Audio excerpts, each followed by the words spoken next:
Alright, now that I got most of it done, I'm going to do a walk around on the first and only that I know of T-top Humvee.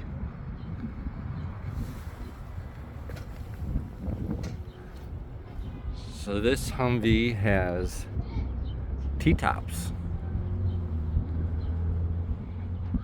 It's a 4-piece setup. I have the 2 back ones on just so you can kind of see how it's set up and how it looks. There's a rail in the center between for the front seats, and then there's another rail that goes all the way back between the B and C pillar. The tops come off real easy. It only takes about less than 5 minutes to take both these tops off, and another 5 minutes to take these ones off.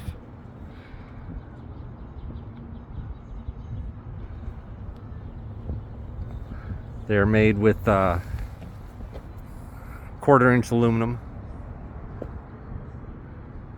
The aluminum was all straight. I had to bend it.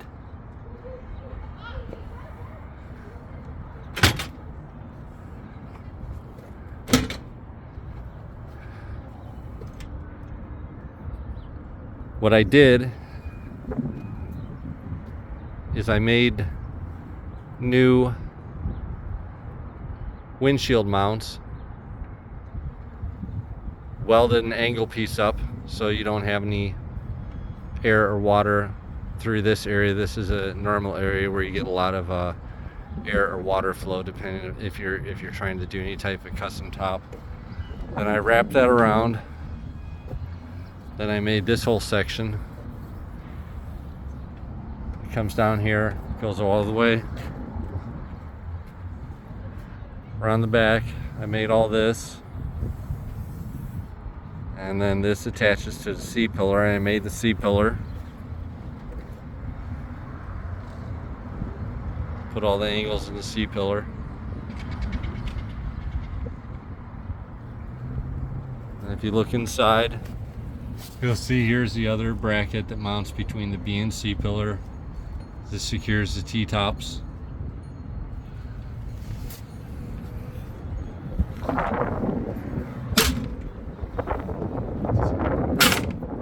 It's a solid fit. So if you're running with just no top, with the T-tops off, you can leave the doors on. Still have this on here. So you still have a seal for the doors set against, but this is also designed so that this can easily be taken off as well. So if you want to run no top, no doors, and you do not want to have this comes off very easily. It's just 2 bolts,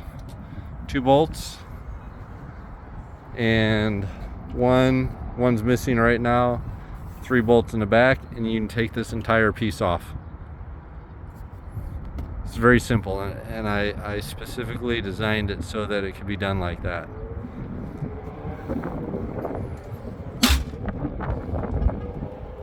Now the interior of the truck has the factory temp gauge. I put a separate temp gauge on here because the factory one is not accurate, and plus I just wanted a second one so I have accurate readings of the temperature. This one does a digital reading as well. And then this is a trans temperature. Then I have the tachometer, of course. Kept the original platelet. There's a small speaker there. This one tells you what the voltage is. There's a 24 volt to 12 volt converter that's inside here. This tells you the voltage of that. This one provides you with voltage of the 24 volt system. So you have your 24 volt system voltage here, but this one gives you a digital readout as well. It's just a custom phone holder. I made a lot of these things that I make, I just make them really quickly just to get it done. I'm not looking for something that's going to be put into production use and has to be absolutely perfect. Then you have this upper console here. This is made out of aluminum. This houses obviously radio, it's a USB adapter, and I'm also going to be mounting some communication equipment, GMRS, ham radio, scanner, anything like that. Inside here, I have, let's see if you can see it here. I have 0 gauge wire here running from the battery up through the B pillar, and it goes inside here. This is a primary power switch that powers everything inside this box. This is a primary cutoff switch for anything that's powered from this box. This is a switch for the 24 volt air compressor. This air compressor will air up a 37-inch tire from 0 psi to 30 psi in about 2 minutes and 40 seconds. 0 psi to 30.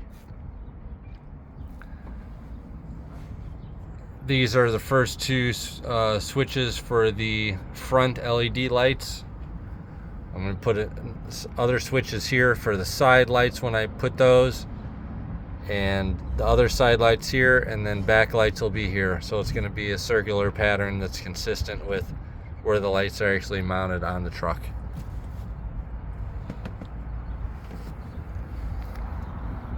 These seats came with it.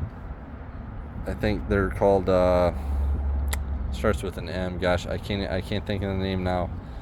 It's something like McAllister or McPherson, something like that. Those came with the truck.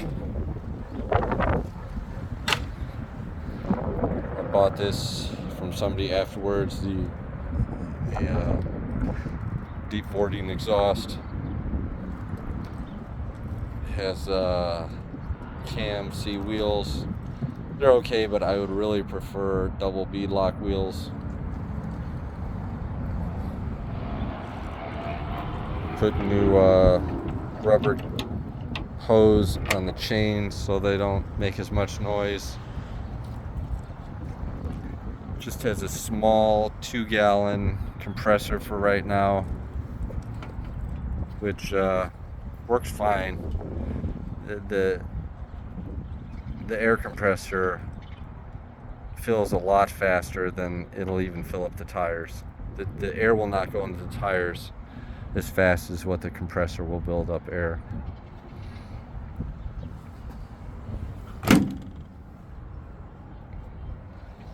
Still have to mount the harnesses. They're disconnected, and there's a lot of little touch-up things I need to do.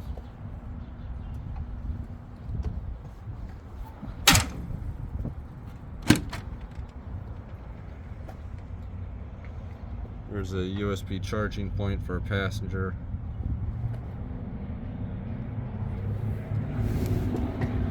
And then this is just a top for access to the electronics inside here. So this thing is very secure. It's very tight. It would take somebody a lot of effort to take all these screws off to break into here, to try and steal it or steal anything inside it. I'm gonna probably run some type of a clamp to mount these wires down, or cover them with something to protect the wire.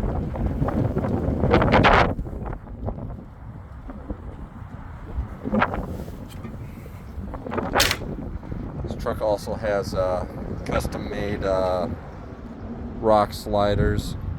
I made these out of 1/4-inch steel, and I used round heads on the outside, so it didn't have bolts, a bolt head on the outside, so it's visually kind of consistent with the rivets that they use around rivets. It has cameras on each side, which I have to mount the monitor for that. It has I put the actual fording rubber tube. If you don't have this rubber tube between here and your air intake, you don't have an actual sealed up fording system, and water can get, if your water splashes at this height, water will actually get in there. I just got these LED lights. I decided to do 2 LED lights instead of a single one. The single 52 inch, it just leaves too much space on each side. It's not as wide, and so that's why I decided to go with 2. And then when I made the windshield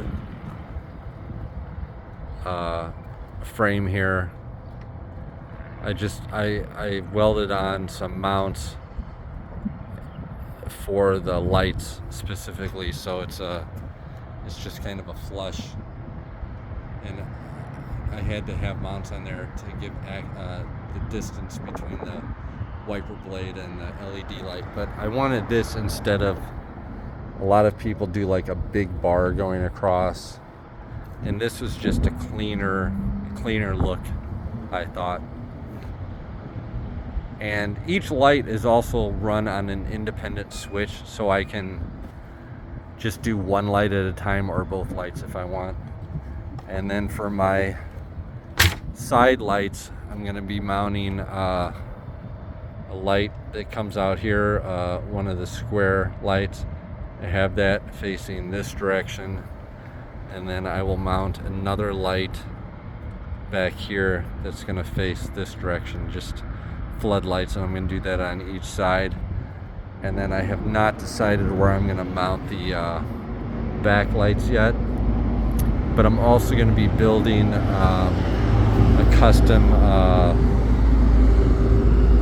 back curtain as well, and I have a plan of how I'm going to be doing that. I'm actually, instead of just putting a piece of aluminum up here like most people do, I'm going to be building a frame that 1, 2, 3, that 4 pieces of aluminum fit on. But I'm also going to be setting it up. I'm going to get some flat material like this that I can use instead of a solid aluminum, so that I can have airflow and visual if I want during the warmer weather, but it'll also give some security that somebody can't just climb on the inside. And then I'm also going to be getting a 24 volt electric air conditioner. I'm not going to go with the red dot. They cost too much, and I just don't think it's worth it. I'm not looking for any type of a military accuracy, but you can get the 24 volt air conditioners that are used on semi trucks for, you know, $700, and then I'll be mounting the condenser on the back wall here probably, and then just mount the evaporator and blower motor on the inside here.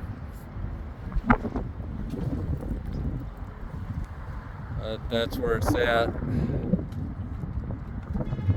Let me know if you have any questions or comments.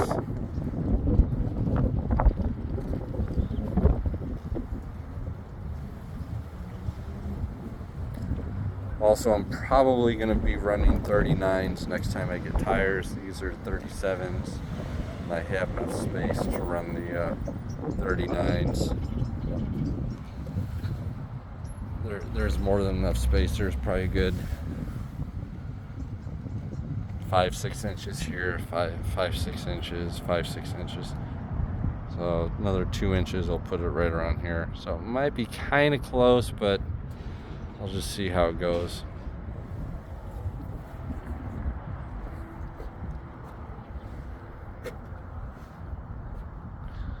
All right, that's it.